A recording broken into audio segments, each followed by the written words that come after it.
안녕하세요. 인간과 기독교 13번째 주 강의를 이제 시작하려고 합니다. 오늘 이제 꽤 더운 날인데 이제 저희 집에서 지금 이제 녹화를 좀 하고 있는데 이제 13번째 주 이번 강의 지나가면 이제 2개의 주만 남는 거예요. 그래서 14개 주, 그 다음에 15번째 주, 그러면 이제 종강일 텐데 지난번에 광고 드린 대로 지난주 또 요번 주 그다음에 다음 주 14번째 주 것까지 과제가 이제 여러분들의 이제 기말 성적에 들어가니까 과제를 좀 잘 제출해 주시고요. 오늘 이제 우리가 다룰 주제는 되게 재밌는 주제예요. 여러분들 이제 책의 172쪽입니다. 172쪽에 AI 시대의 이제 인간과 사회 해서 우리 염창성 교수님 이제 역사신학 교수님이신데 특별히 이제 우리가 지금 직면하고 있는 AI 시대, 이제 인공지능 시대죠. Artificial Intelligence에서 이 컴퓨터 지능이 더 진화해서 그 알고리즘을 계속해서 입력함으로 점점 이제 그 정보 지식이 빅데이터화되고 분석되어지고 체계화되어져서 바른 판단, 온전한 이제 최고의 결정을 하는 그런 단계까지 인공지능의 단계까지 가는 거를 이제 우리가 지금 그런 시대에 살고 있는데 여러분들 이제 여기 이제 제일 우리가 피부로 와닿은 사건이 뭐였냐 하면은 그 이세돌과 그다음에 알파고의 그 바둑 대결, 세계의 바둑 대결이 있었는데 근데 이제 그 대결을 여러분들이 이제 기억하시겠지만 이세돌 이제 인간의 그 지능 최고의 그 바둑 기사인 이세돌이 결국은 한 판만 이겼고 다른 판들은 다 이제 알파고가 이기는 그런 결과를 이제 맞게 됐죠. 그래서 그때 어떻게 보면은 조금 우리가 여러 가지 감정이 있었어. 놀랍기도 하고 그 컴퓨터 인공지능의 그 기술. 그러나 한편으로는 좀 약간 공포스럽기도 하고 아니 이러다가 컴퓨터 사회가 되면 인간이 오히려 종속되는 거 아니냐. 옛날에 이제 SF 영화 이제 그런 영화들을 보면은 오히려 이제 그 이 세계를 이제 지배하는 게 그 컴퓨터 중앙 시스템에서 이제 오히려 인간들의 모든 일거수일투족을 다 컴퓨터가 바라보고 있고 거기에서 판단하고 있고 결국 인간들이 뭘 할지도 예측하고 그러면서 오히려 컴퓨터가 인간 사회를 이제 노예화시키고 인간은 거기에 종속해서 살아갈 수밖에 없는 이제 이런 과학 영화가 단지 픽션으로 창작으로만 끝나는 것이 아니라 실제로 그런 시대가 오면 어떡하지? 이제 이런 그런 두려움이 또 엄습하는 이제 그런 경험도 이제 우리가 가지고 있었는데 그 AI 시대에 우리 인간은 어떻게 새로운 인간의 가치를 추구해야 되며 또 우리 인간 사회는 또 어떠한 모습으로 돼갈까 이거에 대해서 이제 오늘 한번 생각하는 시간입니다. 여기 173쪽에 보면은 여기 이제 미래에 대해서 이제 예측하는 이제 그런 이야기들이 좀 나오고 있는데 특별히 이제 요 중간쯤에 보면 맥켄지 글로벌 연구소에서 어떻게 전망하느냐 하면 2030년에 자동화 시스템 또 인공지능 로봇으로 인해서 미국 인구의 3분의 1이 직장에서 쫓겨나게 된다. 2030년이라면 지금 2020년이니까 이제 10년밖에 안 남은 미래에 대한 얘기. 또한 8억 명 정도가 기계화, 자동화로 직장을 잃게 되고 경제공황에 빠진다. 이런 보고 또 다른 보고가 유엔 미래 보고서 2040에 의하면 2040년에 AI 자동화로 인해서 수많은 직업들이 사라지기 때문에 전체 인구의 40%가 노동을 하지 못할 것이다. 이렇게 이제 예견을 했어요. 그래서 이 173쪽의 밑에서 셋째 줄에 보면은 이러한 전망들은 결국 과학 문명의 발전이 현대인의 생활을 편리하고 윤택하게 해준 것도 있지만 반대로 노동의 가치 상실과 더불어 인간다움의 가치도 빼앗겨 버리게 했다. 이제 이런 문제들을 이제 지금 부각하고 있는 거예요. 그러니까는 AI 인공지능, 이 기술 문명, IT 문명의 발전 자체가 우리 인간 사회에 좋은 것만은 아니다. 오히려 위협이 되는 요소들, 그다음에 문제점들을 지금 이야기하고 있는 게 아닌가, 이제 이렇게 문제 제기를 지금 하고 있어요. 어, 그러면서 여기 책의 저자는 무슨 얘기를 하고 있냐면 이제 한 세 가지 정도, 그 실제적인 문제들, 그러니까 AI 시대로 접어들면서 인간에게 일어나는 안 좋은 변화 세 가지. 첫 번째는 이제 방금 얘기한 것처럼 일자리를 빼앗겨 버린다. 그 다음에 두 번째, 어떤 직업이 없어진다고 하는 것 자체는 사람들이 자아 성취를 나의 직업을 통해서 일을 통해서 하잖아요. 그러니까 이제 일자리를 빼앗긴다고 하는 것 자체가 이제 수입 자체, 뭐 밥벌이가 없어진다, 이제 그런 정도의 문제로 그치는 것이 아니라 이제 자아 정체성, 인간다움의 가치도 빼앗긴다. 이제 그런 문제를 제기하고 있고, 그러니까 일자리를 빼앗김으로 말미암아 생기는 이제 문제가 되겠고요. 그러면서 인간다움이라고 하는 거에 대해서 다시 한번 좀 생각해 보게 하는 거예요. 그래서 우리가 이제 직업에 대해서 얘기할 때도 단순한 밥벌이가 아니라 우리의 삶을 삶답게 하는 것이 우리의 직업인데, 그동안 이제 욜로족이나 채소주의, 이제 이런 21세기의 그런 흐름이 있었던 것은 이 직업 자체도 우리의 인간다움을 이제 단지 밥 먹는 것만, 밥 입에 풀칠하는 것만 생각했을 때 우리의 자아 성취는 어디 갔느냐 해서 그냥 다 떠나서 그냥 여행을 간다든가 이제 이런 모습들이 있었거든요. 그러니까는 AI 시대의 그 인간다움의 문제, 단순한 일자리 빼앗기는 것뿐만 아니라 자아 성취의 문제들을 이제 좀 제기하고 있고요. 세 번째가 결국은 이것이 이제 사회 전체의 문제로 부각될 것이다. 경제적으로는 사회적인 부담이 될 거고요. 그 다음에 인간 사회에 있어서도 서로 할 일 없이 그 인간 사회에 어떠한 문화가 새롭게 형성이 될 것이냐, 이것들에 대해서 우리가 의심하고 또 불길한 그러한 징조를 우리가 지금 느끼고 있는 게 아닌가, 이제 이런 얘기를 하고 있습니다. 그런데 이제 이걸 쓰신 분이 이제 염창선 박사님, 이제 역사학자신데, 그런데 이런 인간의 기술 문명, 과학 문명의 발달로 인해서 매 역사적인 시대를 이제까지 쭉 살펴보면 늘 그런 문제가 있었다라는 거죠. 그래서 이제 114쪽에 보면 역사적으로 인간들은 언제나 이런 기술과 사회의 급속한 변화에 매우 당황했고 두려워했다. 그래서 대표적으로 이제 영국의 이제 산업혁명 시대 1800년대에 영국의 섬유 노동자 가운데 이제 네드 러드라고 하는 사람이 이제 자동 방적기와 직조기, 이런 기계들이 이제 생겨나므로 더 이상 인간들이 거기서 노동할 필요가 없게 되므로 그들이 쫓겨나게 되거든요. 그때 이 네덜러드를 비롯한 이제 그 노동자들이 이 기계들을 이제 파괴하는 운동을 이제 일으켰어요.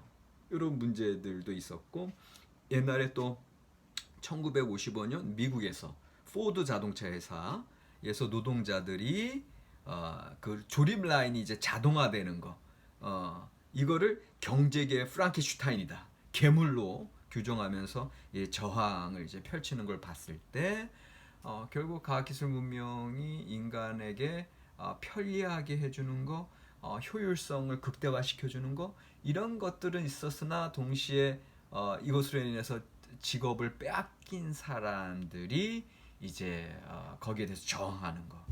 그러니까 이제 우리나라도 이제 지금은 잠깐 수그러들었지만 또 앞으로도 이런 문제가 생길 수 있는데, 지난번에 이제 타다 서비스, 이것도 이제 IT 이제 서비스로 이제 제공이 되면서 쉽게 우리 이제 이용하는 소비자들에게는 상당히 편리한, 타고 싶을 때 이제 미리 예약해서 그다음에 어디서 어디로 갈 거고, 그 다음에 이제 가격은 얼마고, 이제 이게 딱 이제 손바닥에 보면서 택시를 이용할 수 있었는데 타다 서비스를. 근데 이제 여기에 누가 반기를 드는 거예요?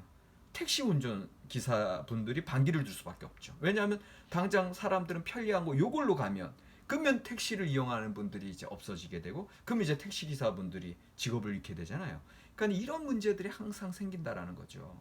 그러니까는 이런 문제들에 대해서 우리가 이제 이 미래를 이제 이런 IT, AI 시대를 이제 예견한다면 이제 그렇게 가고 있고 이런 시대에 불거지는 문제들은 뭐며 이런 문제들을 어떻게 대처해야 되며 궁극적으로 혹시라도 AI를 통해서 정말 이 인간 가치가 하락되거나 인간 사회가 위협받는 그런 문제들이 생길 때 이것들을 그거를 이제 우리가 어떻게 대처해 가느냐 이제 이런 문제들을 전반적으로 이제 생각하고 있습니다. 그래서 여기 보면은 175쪽, 170 이제 174, 175에 이제 자동화가 이제 세 단계 있다. 이거 잠깐 설명하고 제1 자동화 시기는 기계 시대였다. 제2 자동화 시기는 컴퓨터 시대였다. 제3 자동화 단계는 AI 시대다. 이제 쭉 설명하고 계시고요. 그러면서 175쪽에 그 마지막 달러 바로 위에 보면은 향후 20년간 이제 앞으로 20년 2020년이면 2040년 역사상 유례가 없는 극심한 혼란기를 맞이할 것이다. 이게 이제 과학기술 분야의 리서치 기업 가트너에서 예측한 거고요. 그래서 과거에는 인간만이 할 수 있는 영역이라고 여겼던 부분을 AI가 더 확실하고 빠르게 해낼 것이기 때문이다. 이게 이제 실질적인 문제 제기고요. 이러한 전망은 우리에게 희망과 절망을 동시에 안겨줄 것이다. 전문 지식을 손쉽게 공유하고 복잡하게 뒤얽힌 상품 관리 구매에서 효율성을 이제 극대화시키고 생산성을 이제 높일 수도 있지만 좋은 점. 그러나 분명한 것은 확실히 실직자가 많아질 것이고 그리고 이들은 이제 이제까지 자동화 단계에서 역사적으로 그런 어려움을 겪었던 것처럼 똑같이 그런 혹독한 고통을 이제 겪게 될 것이다.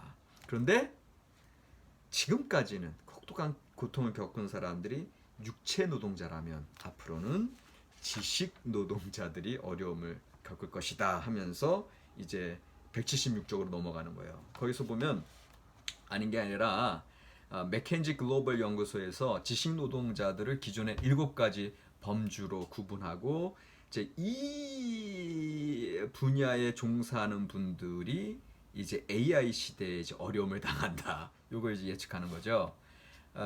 교수 큰일 났어요. 교수님들 이제 다 일자리 잃게 될 수밖에 없는 그런 상황이 벌어진다는 거고 그다음에 경영인 이제 이게 그 경영인들 자체도 이제 AI가 그런 어떤 경영 시장 분석 그다음에 결정들을 모든 통계를 가지고 합리적으로 이제 하고 그다음에 그 알고리즘을 통해서 어떻게 결정했을 때 이 회사가 더 잘 진행되더라 이런 것들 다 아니까 경영인들도 이제 AI에게 자리를 내줄 수밖에 없고 그 다음에 엔지니어 이게 공학도들도 필요 없는 거예요.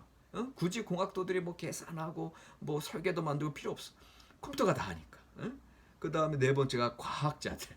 모든 과학의 원리들을 다 AI 지능에 그 빅데이터 해서 넣어주면 거기에서 알아서 탁탁탁 연산작용해서 계산해서 새로운 과학 원리, 수학 원리들이 이제 나타날 수밖에 없다는 거고 그 다음에 교사, 교수뿐만 아니라 이제 교사, 그 다음에 분석과 어떠한 분석이든지 예술 분석가랄지 음악 분석가랄지 아니면은 이제 경영 시장 분석가랄지 이제는 그 컴퓨터에게 다 자리를 내줄 수밖에 없다라고 하는 거. 그다음 끝으로 이제 행정 지원 인력, 행정 지원 인력도 더 이상 필요 없죠. 이제 소수 뭐 국민들이 지금 우리 구민들이 일주일에 뭐가 더 필요하고 이 시장에서 우리 군내에서는 우리 이 군에서는 어떤 게 더 잘 팔리고 이런 거 행정지원 인력들이 그거 다 하나하나 조사할 필요 없이 컴퓨터가 벌써 빅데이터만 쫙 보면은 이 소비 소비의 경향들, 그다음에 우리 구에서는 뭘 원하고 우리 시민들은 뭘, 이런 게 다 나온다는 거죠.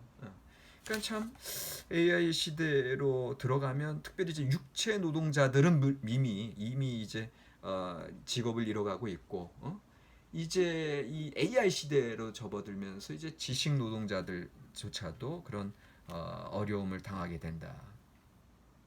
여기 참 그 좀 어떻게 보면 위기고 어떻게 보면 서글픈 얘기가 이제 176쪽에 밑에서 하나 둘 셋 넷 다섯 여섯 일곱 번째 줄에 어떤 얘기가 나오니, 경제적 생산 능력이 0인 사람들 경제적 생산 능력이 빵인 사람들이 이제 많이 나타난다는 거예요. 그나마 그동안은 교수 내가 뭘 안다고 해서 가르쳤고 뭐 이런데, 이게 다 이제 컴퓨터 AI 이제 유튜브만 틀면 다 나온다니까. 예. 교사들, 뭐 행정 지원 능력자들, 뭐 경영인들 다 필요가 없어지고, 그럼 내가 도대체 이 사회에서 내가 생산 향상을 위해서, 어떤 발전을 위해서 내가 할 수 있는 게 빵이야. 이게 인간의 가치가 정말 하락될 수밖에 없고, 나는 지금 여기서 뭐 하고 있는 거야? 그냥 잉여 인간인가? 이제 이렇게 생각할 수밖에 없는 그런 일들이 이제 벌어진다는 거죠. 그러면서 177쪽으로 넘어가면 이제 실업에 대한 문제. 그래서 단지 좋은 일자리가 줄어들거나 소득이 줄어드는 것이 문제가 아니라 직업을 갖는 것 자체를 동경하게 된다. 이제는 생산 능력이 0인 사람들, 직업이 없는 사람들, 그러니까는 할 일이 없어지는 거예요. 그러니까 이 문제들에 대해서 이제까지는 이제 계속 문제 제기하면서 이제 178쪽 3 직업과 인간의 존재 의미로 넘어가는 거예요. 그래서 직업에 대한 의미, 아까 이제 잠깐 이제 말씀드렸지만, 직업이라고 하는 게 이제 단순히 이제 밥 먹기 위해서 나의 어떤 경제적인 어떤 수입을 위해서만의 이제 의미뿐만 아니라, 이제는 어떤 정체성, 삶의 의미, 이제 이것들에 대해서 자아 정체성에 문제가 생긴다. 178조 밑에서 네 번째 줄, 직업은 생계를 비롯해서 삶에 필요한 전반적인 요소들을 제공받는 수단으로서 재정적 수입은 물론 삶의 전반에 영향을 주는 많은 의미들을 가져다 준다. 그러니까 우리가 직업을 통해서 이제 보람을 느끼는 거죠. 그리고 내가 할 일이 있다는 거, 그러면서 그것을 열심히 했을 때 동료들과 더불어 사회적인 유대감, 그 다음에 목표 설정과 달성을 통한 성취감과 만족감, 또 규칙적인 일상을 통한 삶의 항상성 유지, 규칙성 유지 등이 그것인데, 이런 것들이 다 없어지면은 수입도 없어지고요, 사회적인 유도감도 사라지고요, 자 정체성도 상실되면서 삶의 의미 자체가 없어지는 거죠. 모든 사람들은 그냥 우울하게 살아갈 수밖에 없는 그런 모습을 이 사회가 띠게 되는 게 아니냐, 이제는 이런 문제가 생기게 되고요. 그러면서 이제 179쪽에 그 인공지능이 생활화된 세상을 그리는 The Humans 유튜브에 이제 소개 영상이 나오는데, 여러분들 이제 요거를 다 이제 보시면 어떤 문제가 나오냐 하면은, 엄마가 해야 될 일, 이걸 이제 그 컴퓨터가 다 알아서 하는, 인공지능이. 그러면서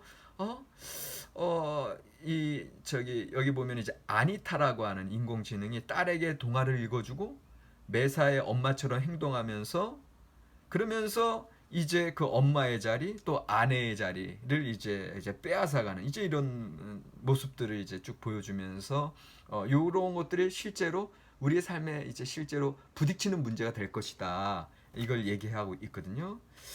인간의 의사결정권, 심지어 감정까지도 로봇에게 잠식당할 수 있다, 요 문제. 그러면 이 시대에 다시금 질문할 수밖에 없어. 아니 그러면 인간은 이제 뭐 해야 되지? 인간이 과연 뭐지? 이제 이런 문제들을 이제 제기하게 된다. AI 이제 179조 밑에 달라. 그래서 우리에게 AI 시대와 더불어 엄습하는 불안감과 두려움은 당연한 것이다. 그러면서 앞으로 의사결정과 인간이 의사결정, 그다음에 인간이 나아가야 할 방향, 이런 것까지도 컴퓨터가 담당한다. 이게 이제 사실은 의사결정, 그다음에 어떤 미래의 어떤 우리의 방향성, 어떤 우리가 이제 목표를 가지고 나아가는 분야, 이것들은 사실은 인간 고유의 영역인데 이 영역조차도 AI가 왜 AI에 그 모든 정보가 다 들어가 있고 AI의 그 정보가 사실은 인간이 머리로 생각하는 것보다는 훨씬 많은 정보들을 가지고 요새는 정보화 시대니까 정보가 곧 힘이니까 그럼 더 힘이 있는 게 이제 AI거든요. 그러니까 결국은 AI의 결정에 우리 인간 개개의 인간은 따라갈 수밖에 없다. 이런 문제들. 그렇다면 이런 시대에 인간 사회에 인간의 가치를 유지할 방법을 찾지 못한다면 밑에서 두 번째 줄 기술 진보로 인한 부수적인 것들이 인간의 가치와 의미를 연구하는 영역 곧 철학과 종교의 영역까지 침범해서 밑바닥부터 완전히 뒤바꿈해 놓을 것이다라고 하는 거. 그러면 이제 180쪽에 넘어와서 4. 이런 지식의 자동화를 막을 방법은 없을까? 이제까지 쭉 문제 제기, 이제 문제 심각성을 우리에게 이제 알려줬고요. 이러한 상황에서 그러면 우리는 그러면 이런 어떤 불행한 문제들이 인간과 사회에 예견이 된다면 그러면 이 AI 이 기술 발전을 중지시키면 되지 않느냐? 근데 이게 가능해요, 불가능해요? 불가능하지. 이미 우리가 이 AI 기술 시대로 들어왔는데 그리고 지금도 이 코로나 사태 때문에 우리 만나지 못하지만 이번 학기 수업은 진행되잖아. 왜? 이 AI, 이 IT 기술 때문에 이 컴퓨터 산업 기술은 계속 발전하고 있고 실제로 우리는 이 기술 통해서 혜택을 누리고 있어요. 그러니까는 그런 혜택을 누리는 것들을 이 조금 예견되는 그러한 위험성 때문에 지금 우리가 누리고 있는 혜택을 또 포기한다? 이거는 또 우리가 포기할 수 없잖아요. 예. 지금 그렇게 우리가 인간 문명 발달이 그렇게 가고 있는데, 그러니까 그런 면에서 여전히 이러한 효율성 때문에 그리고 또 그동안 AI 기술 발전을 위해서 우리가 노력해왔고 업적이 있고 지금도 계속해서 많은 투자를 통해서 발전을 시키고 있는 상황에서 이것을 중지시킨다고 하는 건 이제 어불성설이라는 거예요. 말이 안 된다는 소리예요. 그러니까 그렇다면 이 AI 기술, IT 기술, 컴퓨터 산업 발전을 우리가 중지할 수 없고 또 우리 인류의 문명 자체가 그렇게 그것과 더불어 발전해 갈 수밖에 없다면 이러한 상황에서 우리가 예견되는 문제들을 우리가 이제 붙들고 해결해 나가야 되지 않겠느냐. 그래서 우리 근데 이제 여기 보면은 180쪽에 좀 되게 비참하게 우리 인간을 표현하고 있어요. 여기 이제 180쪽에 밑에서 하나, 둘, 셋, 네 번째 줄에 보면 인류 사회는 이미 AI 기술 발전이라는 거대한 급류를 그러니까 급류가 흘러가고 있고 우리는 그런 급류를 타는 뗏목에 이제 몸을 싣고 있다는 거예요. 그런 형국에 비유할 수 있다. 어떻게 해서든지 그 뗏목에 우리 몸을 의존해야 하고 거기서 그걸 놓치는 순간 우리의 생명을 장담할 수 없다. 21세기 실존적 한계 상황에 봉착해 있다고 볼 수 있다. 그러니까 이제 조금 이제 AI 기술 발전에 대해서 이제 너무 지나치게 좀 약간 비관론적으로 이제 이렇게 이야기하고 있는 거 아닌가 이제 그런 생각은 좀 드는데 그런데 실제로 그만큼 우리가 지금 진행되고 있는 문제에 있어서 아까도 말씀드렸듯이 일자리도 잃어버리고 이제 더 이상 육체 노동자들뿐만 아니라 지식 노동자들도 힘들어지고 그러면 우리는 앞으로는 뭘 하고 살아야 되냐? 다 AI에게 모든 걸 다 빼앗겨 버리는데 이제 요런 이제 고민들이 이제 우리에게 있다라는 거예요. 그래서 이제 181쪽으로 가면 이제 벌써 제일 끝 섹션에 왔는데 우리는 어디로 가야 하나? 이렇게 절망과 희망의 사이에서 이제 고민하고 있는 모습을 이제 보게 됩니다. 그래서 일단은 이제 첫 번째 시간은 마칠 텐데, 이제 첫 번째 이제 과제는 뭐냐면은 AI 시대에 들어서 좋은 점과 나쁜 점들을 한번 여러분들이 쭉 이야기 좀 해주세요. 이제 강의에서 들은 것뿐만 아니라 여러분들 나름대로 리서치를 해가지고 AI 시대는 이런 것들이 이제 좋습니다. 이제 이렇게 얘기해 주시고, 반면에 AI 시대에는 이제 여기 책에서 아까 설명했던 것 또 포함해서 이런 나쁜 점들은 분명히 있을 것입니다. AI 시대의 좋은 점과 나쁜 점, 음과 양, 두 가지를 한번 리서치해서 써주면 좋겠습니다. 좀 쉬고 두 번째 시간 넘어가겠습니다.